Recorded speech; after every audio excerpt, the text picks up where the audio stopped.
And I'm just going to tell you about two upcoming programs at the Harris Center that some of you might be interested in.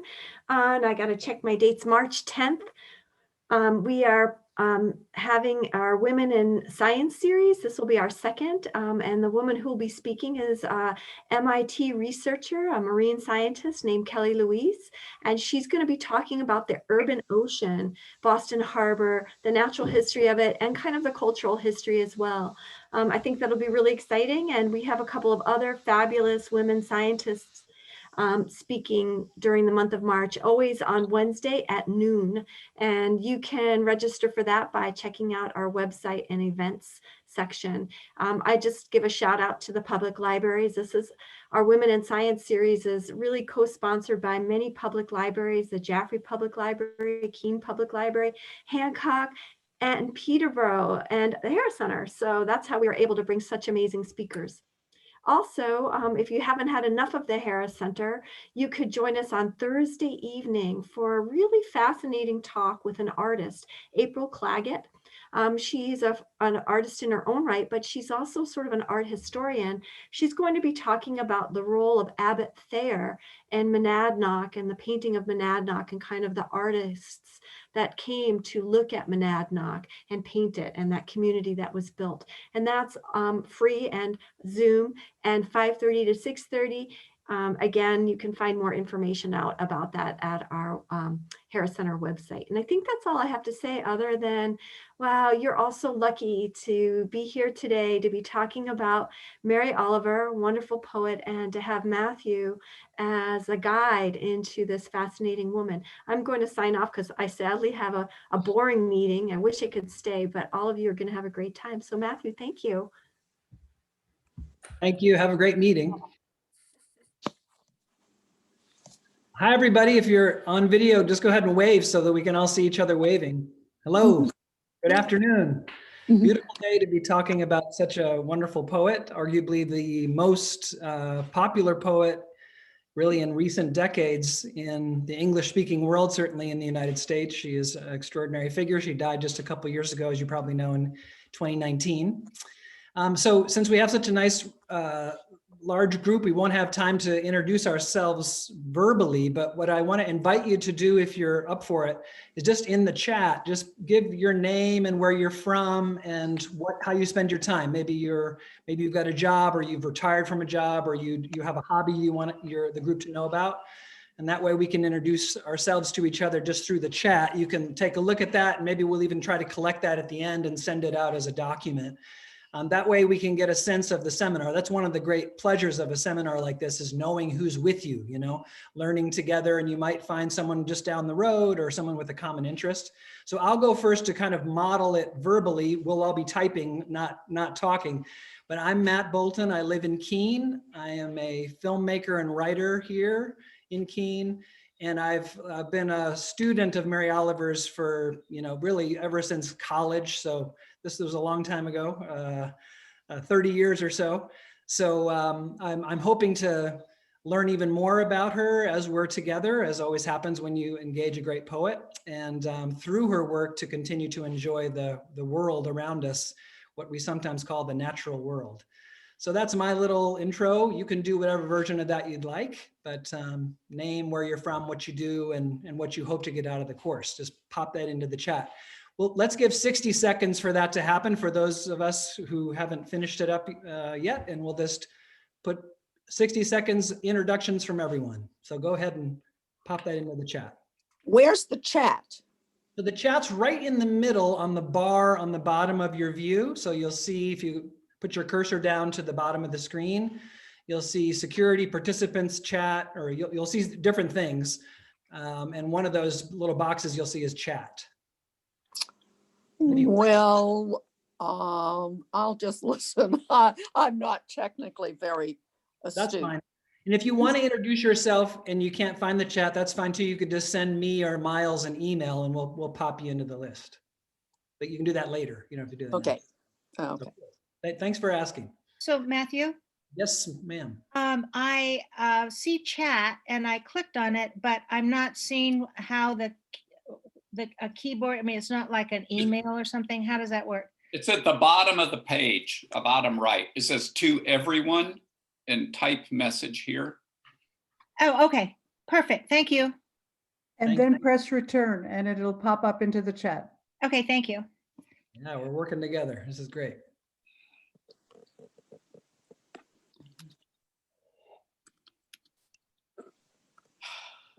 So we'll do like 30 seconds more and just, brevity is the soul of wit.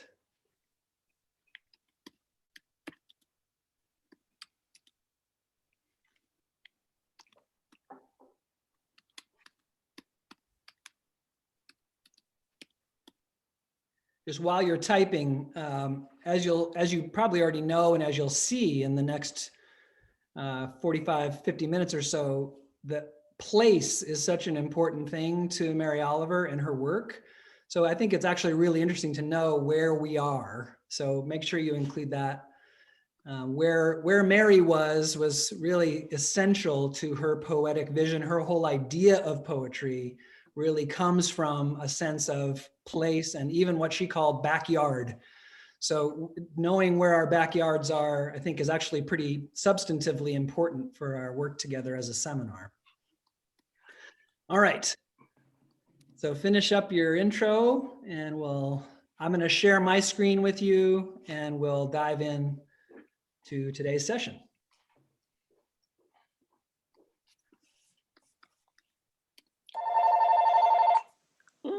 Make sure you're all on mute. What happened? Somebody's phone rang. Oh, just about anything. This could ring right here. I But like it. we're muted.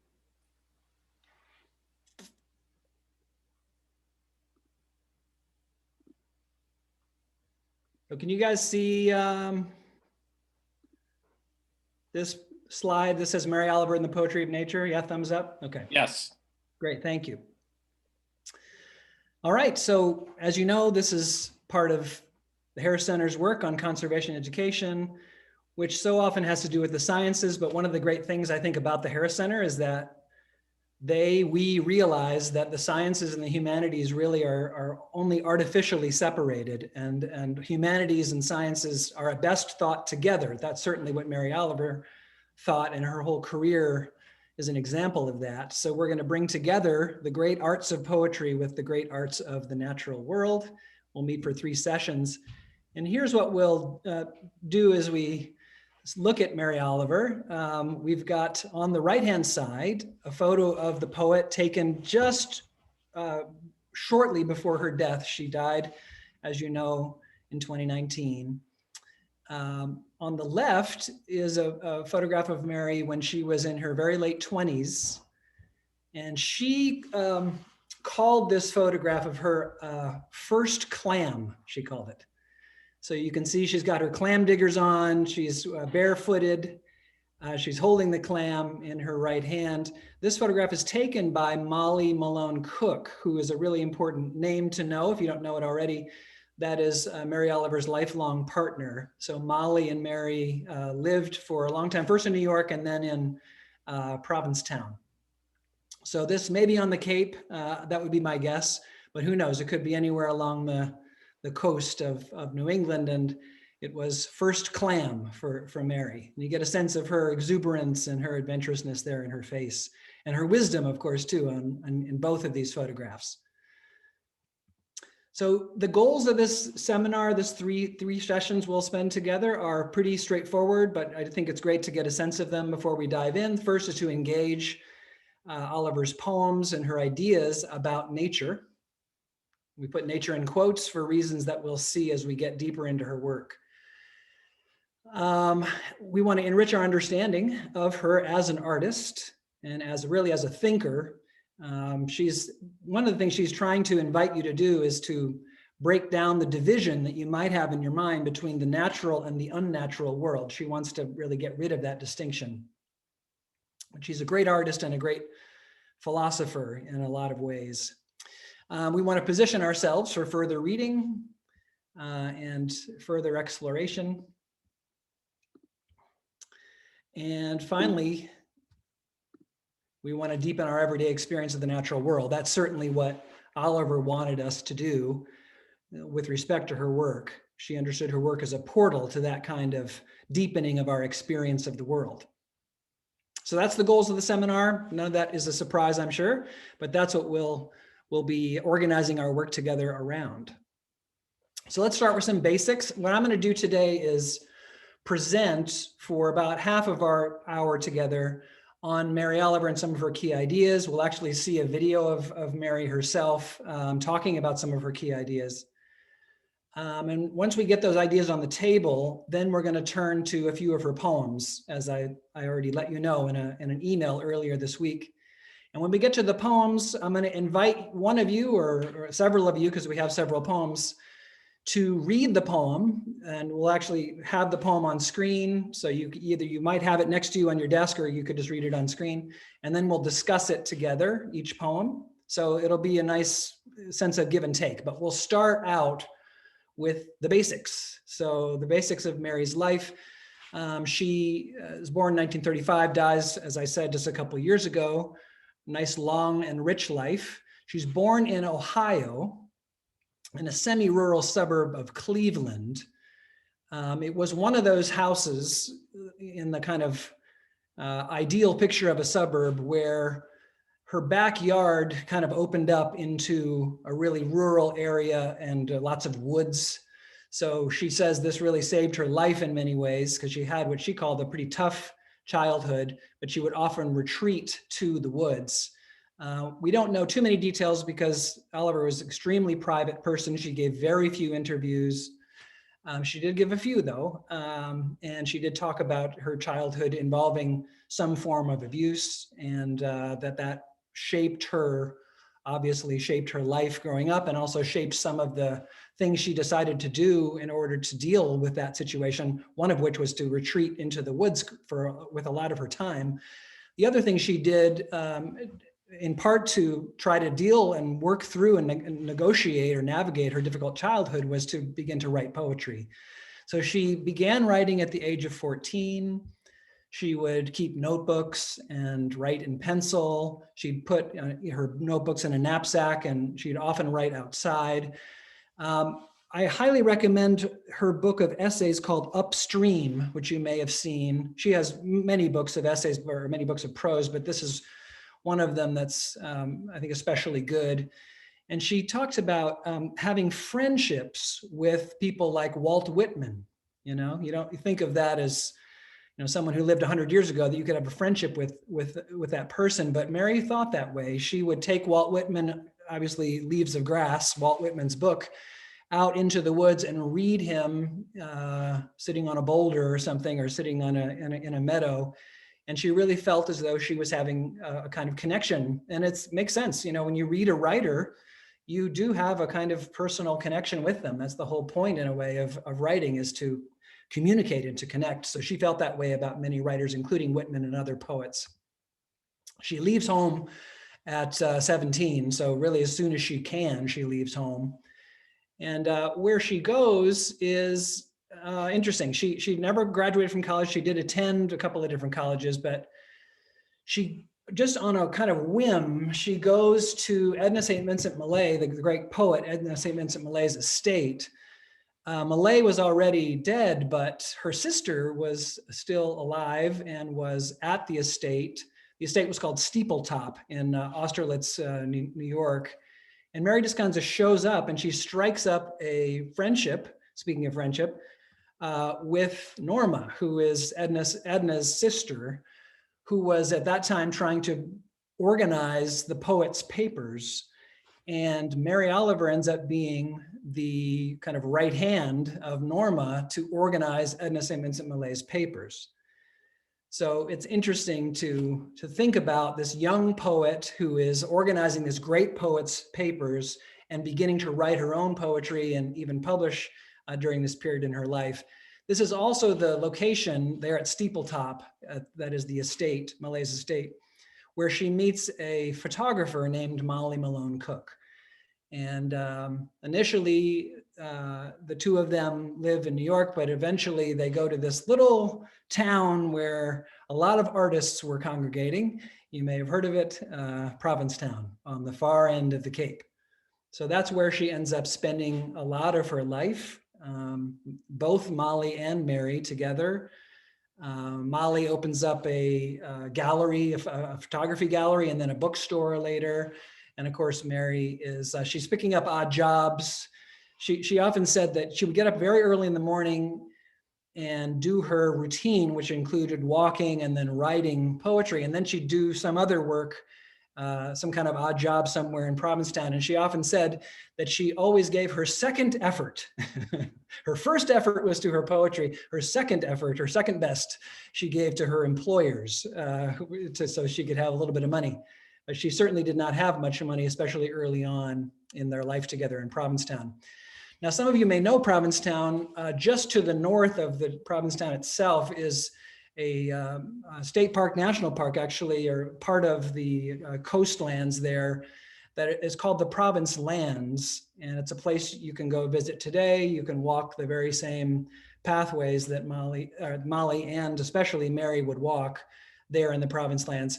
It's worth taking a look here. So of course, this is the Cape. I'm sure many of you have visited it yourself. We should all, once the pandemic passes, we should all plan a Mary Oliver outing to go visit her stomping grounds. Let's just zoom in here. So you're kind of zooming in. There you see Provincetown. To the south of that far end of the peninsula there, and the Province Lands just north of Provincetown. Let's zoom in a little more. So you see Provincetown down here on the lower right-hand side of your screen. This skinny road right along the coastline here on the bottom right of your corner of this image is Commercial Street. And that's where she lived. She and Molly lived on Commercial Street there. You can actually go walk by her place of residence. You see that it's not too far up here into the park, and you see Beech Forest here right in the middle. And Beech Forest is a very important place to Mary Oliver. So let's zoom in there to Beech Forest. Right there, you see Beech Forest Trail going along Blackwater Pond, which is a key place in Mary Oliver's life and in her poetry. What she would do every morning quite early, often before anybody else was up, she would go and walk around Beech Forest, walk around Blackwater Pond. And she actually would she would bring notebooks with her. So she would be struck by some inspiration or some thought, she'd want to scribble it down. But she once found herself out on the trail and she didn't have a pencil. So she had her notebook, but she had forgotten a pencil.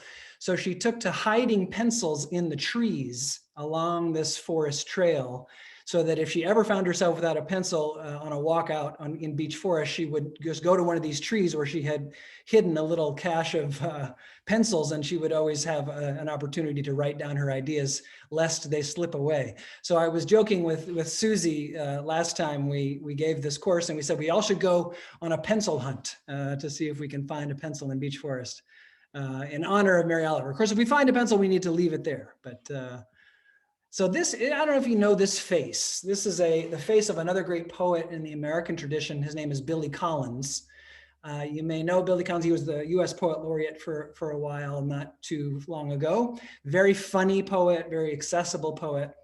He once gave a reading with Mary Oliver. So the two of them were at this reading, signing books afterwards. I don't know if those of you who appreciate Billy Collins, and obviously you appreciate Mary Oliver, this must have been quite a night to hear both of them read from their poems, and then to stand in line and have them sign your book, right? So Collins wrote a little appreciation of Oliver in which he remembered this event. And he told this story, is in the Paris Review, and I've just excerpted it here. It's worth reading. It's a story this is Billy Collins talking about Mary Oliver. He says, sitting side by side as we were signing books, I couldn't help noticing how emotional many of Mary's readers became in her presence. They gushed about how much her poems meant to them, how her poems had comforted them in dire times, how they had been saved by her work. Some of them, when it came to their turn, burst into tears, as if the sight of the poet incarnate was too much to bear. Others farther back in the line dabbed their eyes in anticipation. Meanwhile, what I was getting from my readers was more like, could you sign this to Bob? It's his birthday. So that's a little Collins humor there for you. Then he goes on, throughout these outpourings, Mary Oliver kept her cool. She exuded a measure of sympathy and understanding to each individual. I wondered, though, whether she saw that all these emotions were based on a misunderstanding. Was this the audience she had in mind? Were these the reactions she intended to provoke? In an interview with her friend Coleman Barks, so let me just pause there. Coleman Barks, some of you may have some Rumi poetry in your house. There's a book called The Essential Rumi, so the great Sufi poet, The Essential Rumi, that a lot of people have on their shelf. And Coleman Barks is the editor and translator of that. So he's a great translator of Rumi poetry. So in an interview with her friend Coleman Barks, she said that she had not meant to offer comfort through her poetry. On the contrary, she wanted her poems to be controversial, incendiary. Her poems confront the fears and terrors of being alive. And yet, though Mary Oliver may have felt herself to be alone on those exploratory morning walks, all those walks at Beech Forest, she had been accompanied by thousands every step of the way. She managed, to paraphrase Wordsworth, to create the taste by which she was enjoyed. She had not only fans, or not merely fans, but true followers. So that's all Billy Collins talking about Mary Oliver. It's a nice image of all of us really following Mary as she walks around Blackwater Pond through Beech Forest. But this mention of this interview with Coleman Barks, this caught my attention. And I said, well, I wonder if that interview is available. And it is. It's available on video. And so I'm going to show you just an excerpt of that so you can get a sense of Mary Oliver in the flesh, as it were, talking about a crucial idea, which is, what is a poem? So Coleman Barks, this is in 2001. Coleman Barks, the video will begin with him asking, you have said what a poem is not. You say a poem is not the world. What is a poem? And then she gives her answer. So I think it's important for us to know what Mary Oliver thinks a poem is. So let's see what she says. So I'm going to pull her up. And here we go. You have said what a poem is not. You say a poem is not the world. What is a poem? Oh, I'm changing my ideas about that. I'm in trouble. And for this reason, I don't know if I can express it well. I've said it to some of my friends. I worry. Well, I went a little crazy at one reading a few months ago and started shouting that I wanted my poems to be inflammatory. And clearly they are not inflammatory, they're comforts. People like them. But they don't, and maybe, this is what Auden's famous line, which he changed about poetry doesn't change things. And finally, I see all of us, not just my poetry. I read poetry and I'm comforted, I'm soothed, I'm blessed, I'm deepened, I'm toned down or tossed up a little bit, but not enough. And I wonder if the poetry, in a sense, if you will, of the entitled for the entitled, isn't as, what is the word, soporific? A kind of, not a tonic toward our doing something and making some changes, but I don't mean overtly political, or maybe I do, but I would give a lot to be an incendiary force. And it's not likely. with the world that I've chosen to honor and to investigate and to write about, which is all good too. I think our enjoyment of the natural world, which I think is terribly important, we'll never get anywhere. We get rid of that. Is in the long run political, and we all are going to come to know that in the next few years. Severely, but it's not in front of our eyes. And we also, it's amazing world. I don't, but a lot of people now imagine it. They can take a little vacation and go climb Mount Everest. or go see, they probably better, people saying, I better go up to Alaska in a hurry. Or the rest of Brazil. But they don't know what's going on in their own backyards. Neither do they find things to honor and to amaze them in their own backyards. That's why I like to go to places like the old burn dump. Because there's plenty there. There's plenty everywhere. And I like to investigate over and over the same place. Somebody once said, where would you like to go? Would you like to go to Wyoming? And I said, no, I'd like to walk around Beech Forest one more time. Because that's my method for attention and an investigation. And to make sure that the place I'm in is not prosaic, which is, whether it is or not is one question, but how we perceive it is another thing.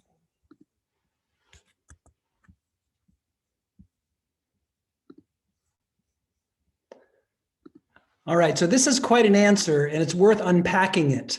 So let's unpack it. This is what she says. She's asked the question, what is a poem? And then she gives her answer. She says she wants her poems to be inflammatory, but she recognizes that many people find them comforting. Now, what Billy Collins drew from that is that she's thinking that she doesn't want them to be comforting, she wants them to be incendiary. But as a matter of fact, she's really saying she wants them to be both. So she, on the one hand, she does say, I would give a lot to be an incendiary force. But then she goes on to say, she says, look, our enjoyment of the natural world is terribly important. We'll never get anywhere if we get rid of that. But it's in the long run political. It's in other words, in the long run, in her mind, enjoying the natural world, it should be incendiary. Why? Because what we enjoy, we are then willing to protect and to preserve and to bequeath to the next generation as a source of enjoyment. So she's very concerned that people might run to the amazing Mount Everest, the amazing Amazon, the amazing Alaska, but they don't know what's going on in their own backyards. Neither do they find things, and this is a key sentence, neither do they find things to honor and to amaze them in their own backyard. This is her project, because if we do that, then we will change, she hopes, change our lives toward protecting and preserving and bequeathing our own backyards to the next generation, because we are amazed by those places. That's why she says she likes to go to the old burn dump. She says there's plenty there. There's plenty everywhere. And she says, would you like to go to Wyoming? No, I want to walk around Beech Forest one more time, because that, and this is the kind of brings it all together. To me, this is an astonishing sentence, because that's my method for attention and investigation, to make sure that the place I'm in is not prosaic.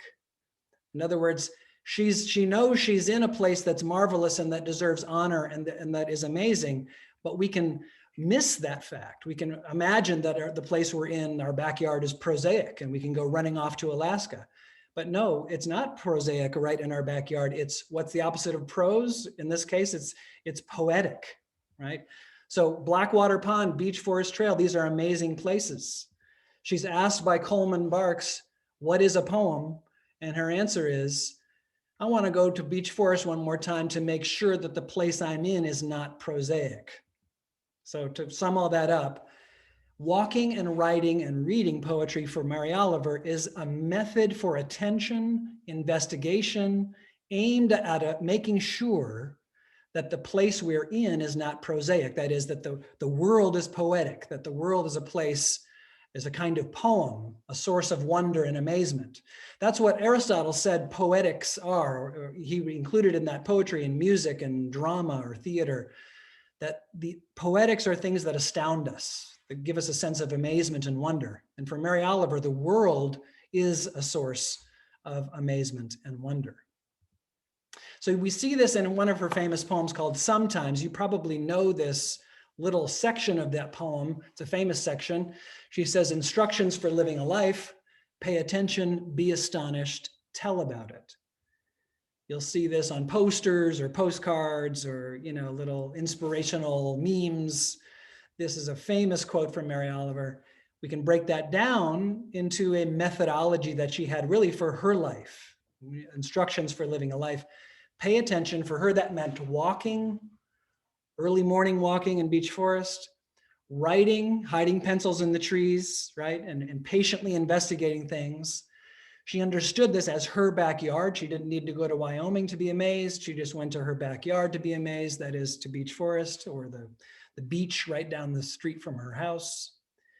And for her, the backyard is an emblem of the whole. So it's the little icon for the whole of the universe.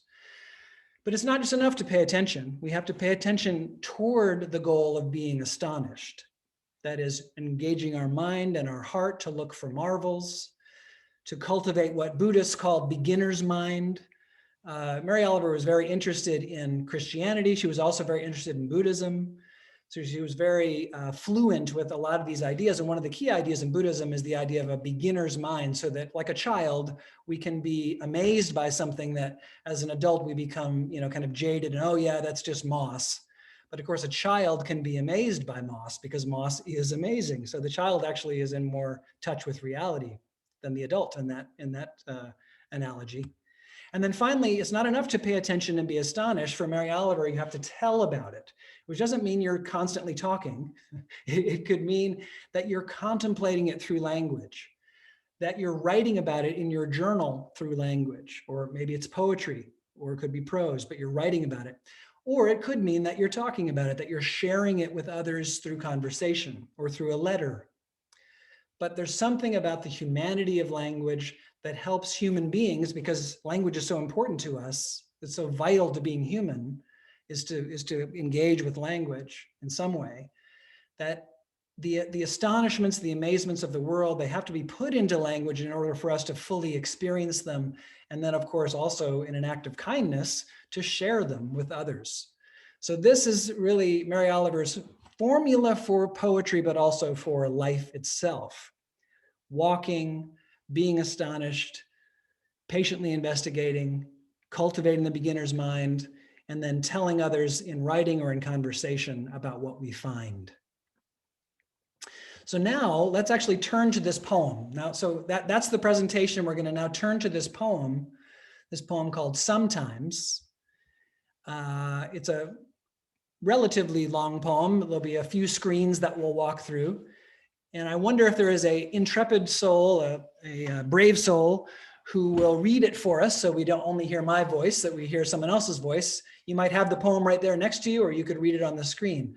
So does anybody feel moved to go ahead and read this for us out loud? You can just unmute yourself and say, I'll do it. So who's up for it? I know you're up for it. Who feels the call? I'll do I'll it. do it. Oh. Oh, I just got tied with somebody else. Carol. Oh, do go you ahead, want to- Cynthia. Go No, ahead, Go ahead, Cynthia. Carol. Okay, I'll read first and then Carol will. Okay. Perfect. Yeah, there are other poems. So Yeah. Cynthia, go ahead. Okay. Something came up out of the dark. It wasn't anything I had ever seen before. It wasn't an animal or a flower, unless it was both. Something came up out of the water, a head the size of a cat, but muddy and without ears. I don't know what God is. I don't know what death is, but I believe they have something between them, some fervent and necessary arrangement. Keep going. Yeah, keep on going. Sometimes melancholy leaves me breathless. Later, I was in a field full of sunflowers. I was feeling the heat of midsummer. I was thinking of the sweet electric drowse of creation when it began to break. In the west, clouds gathered, thunderheads. In an hour, the sky was filled with them. In an hour, the sky was filled with the sweetness of rain and the blast of lightning, followed by the deep bells of thunder. Water from the heavens, electricity from the source, both of them mad to create something. The lightning brighter than any flower, the thunder without a drowsy bone in its body. Instructions for living a life. Pay attention, be astonished, tell about it. 2 or 3 times in my life, I discovered love. Each time it seemed to solve something. Each time it solved a great many things, but not everything. yet left me as grateful as if it had indeed and thoroughly solved everything. God, rest in my heart and fortify me. Take away my hunger for answers. Let the hours play upon my body. Like the hands of my beloved, let the cat head appear again, the smallest of your mysteries, some wild cousin of my own blood, probably. Some cousin of my own wild blood, probably. In the black dinner bowl of the pond. Death waits for me, I know it, around one corner or another. This doesn't amuse me, neither does it frighten me. After the rain, I went back into the field of sunflowers. It was cool, and I was anything but drowsy. I walked slowly and listened to the crazy roots in the drenched earth, laughing and growing. Thank you. Very well done. Thank you. So this will be our method for discussing. We'll follow Mary's lead to notice first. So rather than plunging into an interpretation of the poem, let's notice things first. So you say, I noticed this, or this stood out to me, or I was struck by that. And then as a second move, as a group, we'll wonder, which means kind of like, I wonder about this, or I have this question, or this makes me wonder this other thing, or I wonder whether she meant this or that. And then finally, we'll transition to interpretation. And then we can say, well, you know, hearing all of this, I think this poem might be about that, or the central message of the poem is about this. So who can start us off with something they noticed in this poem, something that struck them, maybe surprised you or stood out, or maybe it's a theme that you saw threaded through the poem that lifted off the page or off the screen, so to speak? Who can start us off? Oops. Well, I would say what I noticed most of all is that it's broken up into, I guess you could call them stanzas or sections. And that feels an important, you don't do that all the time. So I have a question about those divisions. That's a great start. Who else noticed something? Let's put some noticings on the table.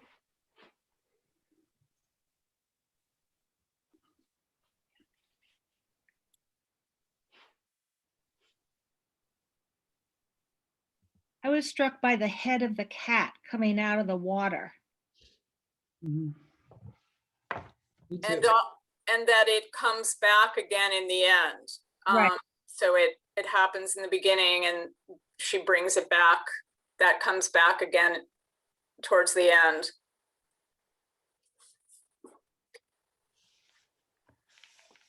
One thing that's interesting is the drowsiness, that when the thunder comes, it's without a drowsy bone in its body. And then after the rain, when she goes out into the field of sunflowers, she was anything but drowsy. Interesting contrast or comparison. Yeah. And just to build on that, at the beginning, there's a, see there, it says, later I was in the field, I was feeling the heat. I was thinking of the sweet electric drowse of creation. Yeah. So she's, in a way, there's a drowsiness, and then there's a lack of drowsiness in the thunder, as you rightly point out. The thunder without a drowsy bone in its body. So it's almost like a kind of waking that's happening. Any other noticings or wonderings? Well, I guess I would also add that she seems to have covered a lot of bases. God, death, love, pretty big subjects. Little ideas, you know. Yeah, I was going to say similar, just the juxtaposition. I mean, that there's so much beauty and natural beauty, and yet death also features prominently. So it's sort of like what she was talking about, you know, be comforted, but not too comfortable, because there's like a real juxtaposition here, you know. There's definitely a current of something not at all comfortable. And the cat, or that image of the mud and the dark, but also the sunflowers, you know. Yes. I noticed stanza 2 compared to all the others is so short. Yep. Oh. On the copy that I printed out, it didn't end with a period. It had ellipses. Mm. So I was going to notice that, but maybe the copy I printed out is incorrect. Yeah, that's a good, just parenthetically, there's so much Mary Oliver in this world of ours. You can find it in blogs and everything, and there's often little differences. I have tried, I'm not beyond mistakes. I know that shocks you, but I'm not beyond mistakes. And so it could be that I've mistaken it, but I've tried to be careful with that, because not only with punctuation, but also with formatting. She's very careful about formatting what she indents and what she doesn't indent. So I've tried to work from her books when I have transferred this to the screen, but it's a good thing to flag it, because there are little differences in the various versions of her poems that you find online. In general, I recommend sort of official websites like the Poetry Foundation and other things like that. Poetry Foundation has lots of her poems up, but not this one. So you have to kind of go to the book or lean on a friend or call a friend with the book or whatever to really. Thank you for that clarification, Matt, because I did get this from somebody's blog. Yeah, no, it's very But understandable. I noticed how short this stanza is. Yeah, that's a great observation. Yeah. Kind of makes it more powerful in a way that it's so short. Any other wonderings, and then we'll transition into interpreting. I noticed that she didn't feel the need to guess what the creature was that had a cat-like head. She left it with the description. Yeah, that's good. Yeah, it's a real openness.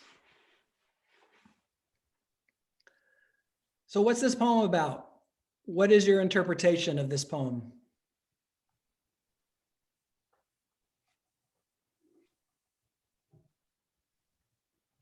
I feel like the title should give us a clue. Yes.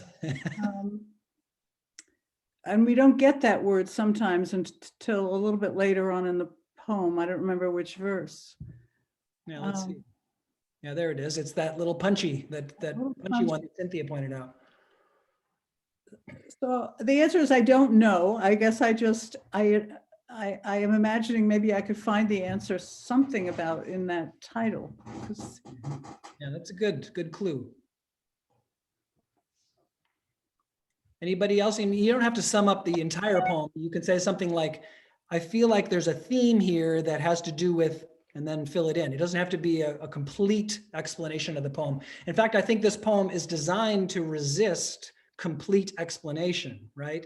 Just like the cat head is not identified, there's a kind of openness that she's very, very careful to keep open. She doesn't want to close these kinds. There's mysteries in the poem, right?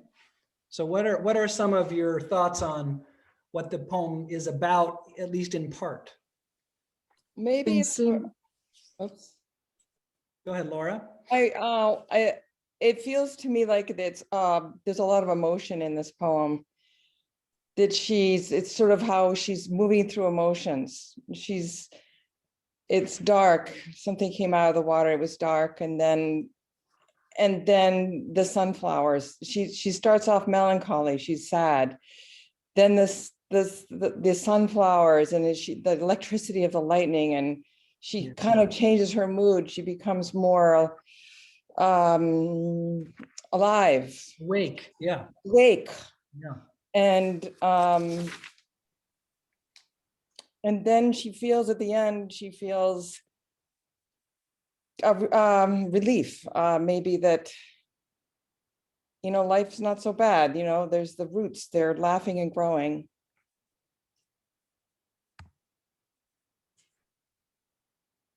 That's all. That's beautiful. I think in a certain way, she's talking about how complex life is and we can't pin it down. Yep. There's melancholy, there's love, there's death, there's God. And sometimes it's one thing and sometimes it's another.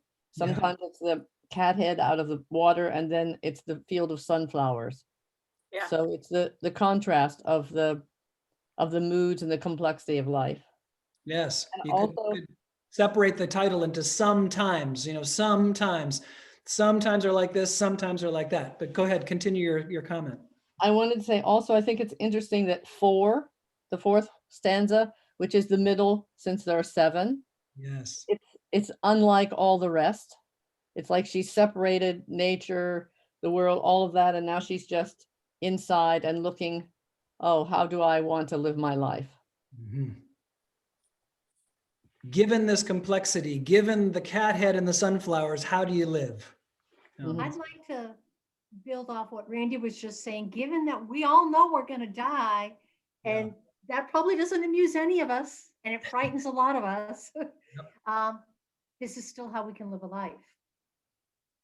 Well said. And this is, I thought a point of the title sometimes is that there are going to be really weird events like this cat head and maybe falling in love or a thunderstorm, and they're going to shake us and we feel most alive then. But because they're often so violent and outside our regular world, that we also feel there's death involved. And that's maybe that fervent and necessary arrangement between God and death. Yeah. Beautiful, beautiful comments, guys. Keep them coming. Any final words before we leave this poem?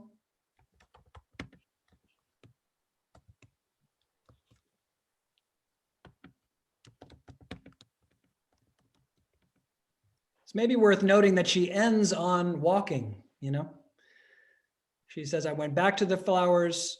I walked slowly and listened to the crazy roots in the drenched earth, laughing and growing.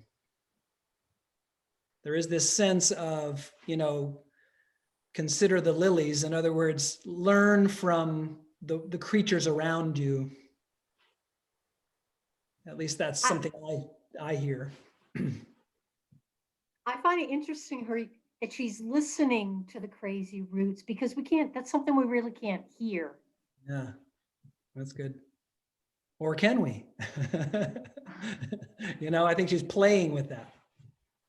Also, I think the use of the word crazy is obviously very intentional, and that seems to support what, I don't know who, but somebody was saying about the juxtaposition of all of these disparate things together. It's like, it's pretty crazy. Yeah. Amen to that. Yeah. Good. So this isn't an exhaustible poem. There are many, really every poem is inexhaustible, but let's move on to another one. There was someone who was going to read last time, and Cynthia, was it Ruth or somebody was going to hop in? Maybe this is just a one screen poem. So whoever would like to, why don't you take a crack at this? Okay. Going to Walden, 1972. It isn't very far as highways lie. I might be back by nightfall, having seen the rough pines and the stones and the clear water. Friends argue that I might be wiser for it. They do not hear that far-off Yankee whisper. How dull we grow from hurrying here and there. Many have gone and think me half a fool to miss a day away in the cool country. Maybe, but in a book I read and cherish, going to Walden is not so easy a thing as a green visit. It is the slow and difficult trick of living and finding it where you are. Beautifully read. So let's start with noticing. What do you notice? Before you jump to interpreting, what do you notice? What stands out? What rises off the page or the screen?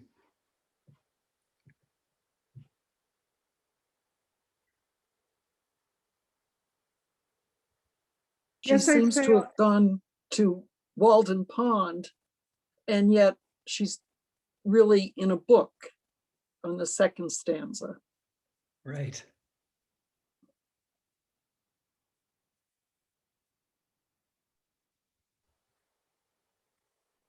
Was there another voice there?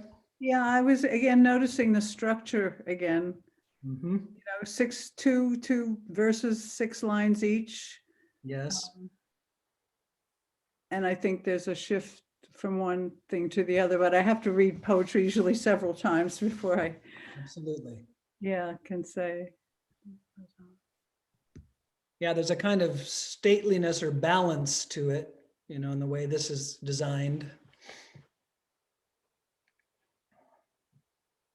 Almost like a book that's open, you could say, two halves. What else do you notice?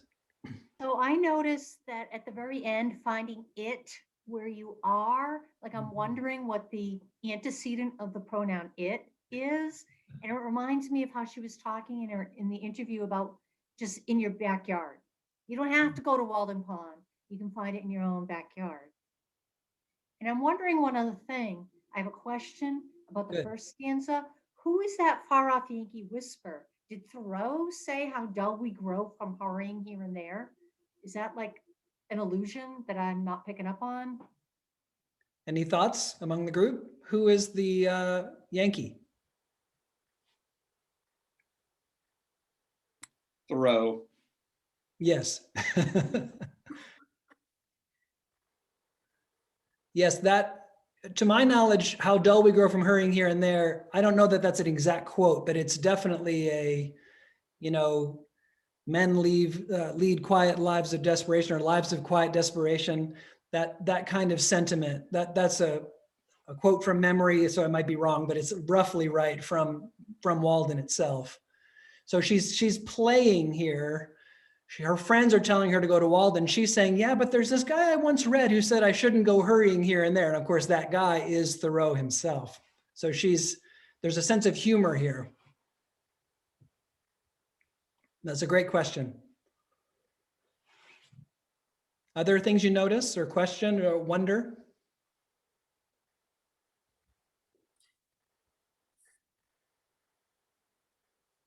I mean, it's sort of what the poem's about, but I love how she feels so close by to Walden. You know, the very first line, it's not very far. And, you know, if you live in Massachusetts, it's not very far. I drive by it, you know, every week or so, but it, you know, for many people, it would be a very special and remote place, but this kind of ties in to her finding this in her backyard as well. That she even talks about the physical Walden with Thoreau as being very nearby.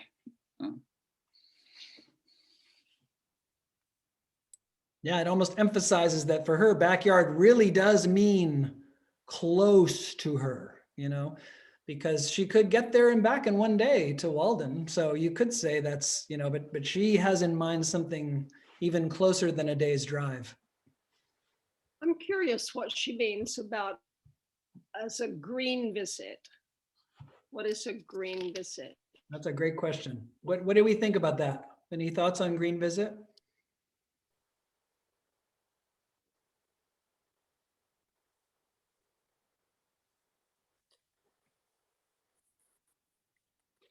It contrasts the physical act of being at Walden with a different way of finding Walden that's more abstract, that involves being in books.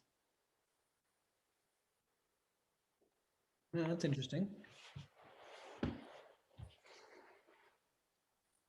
I also thought the green visit was a literal visit to the place, as opposed to visiting it in your, like, spiritually. I grew up in Massachusetts in a town that abuts Concord, Mass. So like teenagers just go there to visit it and have a few beers and don't get it. And so a visit is just a green visit, like take a picture and then move on to the next Concord, Massachusetts, you know, notable site, as opposed to having a spiritual experience. I like that. Maybe it's also just go outside, have a green visit in your own backyard. You know, it's easier just to go into your own backyard, into your own green backyard. You don't need to go any further. I mean, today, the word green is often used as shorthand for environmental, or, you know, something to do with the environmental movement. And I'm not sure if the word had already had that wide connotation in 1972, but we should remember that in 1972, it really is a period of the country's history when the environmental movement is just really getting going. The first Earth Day is very close to that date. The first photograph of the Earth from space is in 1972. That is the one that gets a lot of press. There were photographs in the late 60s of the Earth, but the one that ends up on the Earth flag, and that one is a photograph taken in 1972. So I think it could be that she's referencing that sort of like, oh yeah, it's kind of fashionable and environmental to go, green, to go to Walden Pond, but it's not so easy as just doing an environmental visit, environmental tourism. You've got to do something else. It's got to be much deeper, much slower, much more difficult. The trick of living and finding it where you are. The it could be living, the it could be Walden, the it could be both. I think she's offering here, now that I've had a chance to read it a few times, Yes. that it feels to me like going to Walden is a metaphor of some sort. And there she is in a book, I don't know which book, and she's keeping that title from us. But it feels like there's another group of words that you could substitute in that second paragraph for going to Walden. Something like, but in a book I read in Cherish, coming to a place of joy or ecstasy or peace. I guess I associate Walden Pond with a kind of peace. And peace is not so easy a thing as just going into the woods. Achieving peace is much more complicated. Yeah. Something like that. Yeah. Yeah, that makes a lot of sense to me. And that's kind of borne out in the because it's the title too, and you're right, like going to Walden sounds like going on a journey or something. Yeah, going on So what Randy was just saying about peace reminded me, Matt, you told Matt or Matthew? Either way, Matt's fine. You told us that Mary Oliver had an interest in Buddhism, and I see that in her poem. And I don't know anything about Buddhism per se, except how it's filtered in our culture nowadays in the whole mindfulness movement. Yes. And that's what I see, finding peace, inner peace. That I hear her interest in Buddhism. And I'm hoping you'll eventually be telling us more about that. Sure, we can talk about that more. Absolutely. We could read a poem or two later on if you'd like. She has some poems about Buddha but about meditation in particular. Say again? And maybe about meditation in particular. Yeah, I mean, for her, about that? For her, the meditation would be walking and would be kind of a walking meditation. But there is within Buddhism a whole tradition of walking meditation. There are books you can buy on walking meditation. So that kind of thing would be very simpatico with Oliver. But yeah, we can talk about the kind of spiritual side of her work. Absolutely. So we have time for one more poem. So let's keep these two poems in mind. This other one is short as well. So is there a reader out there, maybe someone who hasn't had a chance yet, who can read At Blackwater Pond? Who's up for it?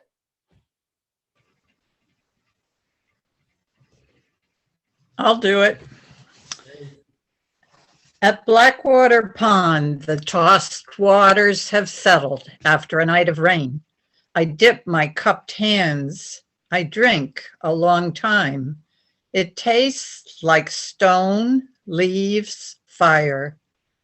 It falls cold into my body, waking the bones. I hear them deep inside me, whispering, "Oh, what is that beautiful thing that just happened?"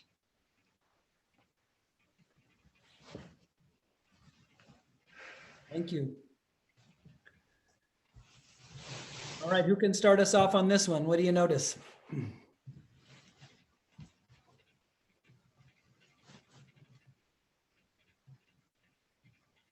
I somehow would not go by a pond and willingly drink it. That occurred to me too. Although I want to after reading the poem, but I don't think I will.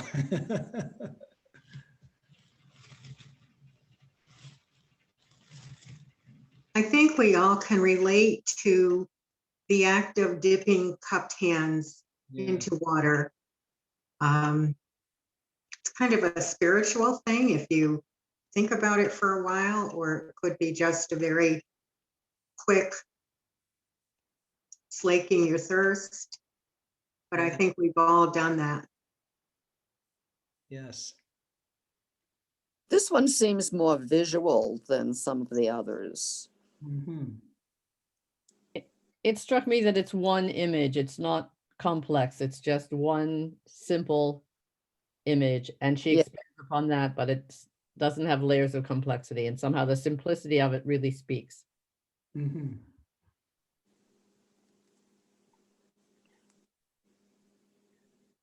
Yeah, with great poetry, not always, but sometimes you feel things like physical, like sensations when you read. This is one of those poems for me that I can taste. That feeling of cold water going into your body. You feel the coldness going down into your chest.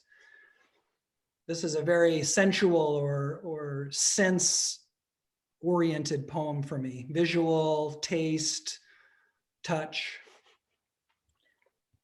It's also, she uses that method of comparing an object with a sense that you wouldn't ordinarily connect. So you wouldn't ordinarily taste stone, leaves, and fire.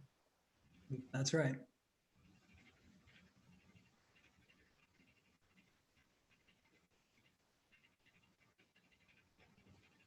There's a word for that, but I don't remember what it is.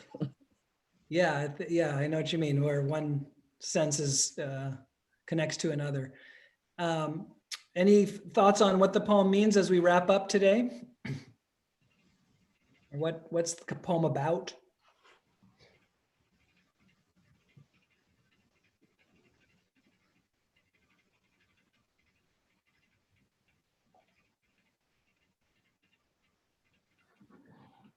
One of the things for me is this idea of the body, that the water wakes up her bones, and then she hears her bones whispering, So it's this very interesting idea of the human body, which for me rings true, that on the one hand, you are a body and you're going through the world, but on the other hand, there's a way in which your body is almost not independent of you, but there's a way in which, your bones could whisper to each other and you could overhear your bones, And so there's this sense of her body and the world and the pond and the kind of sensations. She's really one with or part of the natural world here. You can't draw a line between Mary and nature. It's all one, and there's a kind of visceral experience of that as you read the poem. To me, it really also sort of says that something that seems to be simple can be profound. Yes. Yeah, it's the simplest thing, just taking a drink. Yeah, that's good. That's a great theme, and a great theme to end on. We didn't get to Wild Geese, which is the other poem that we had read for today, so we'll make sure we include Wild Geese next time, not least because it's one of her most famous poems. So we'll start with Wild Geese next time at 1 o'clock next Friday. And here's your homework assignment. Make sure you take a walk sometime between now and next Friday and do it in the spirit of Mary Oliver. You can even take a little notebook with you or a pencil or hide a pencil in a tree, but take an intentional or mindful walk with Mary Oliver in mind. And we'll come back and we'll engage a handful more poems and some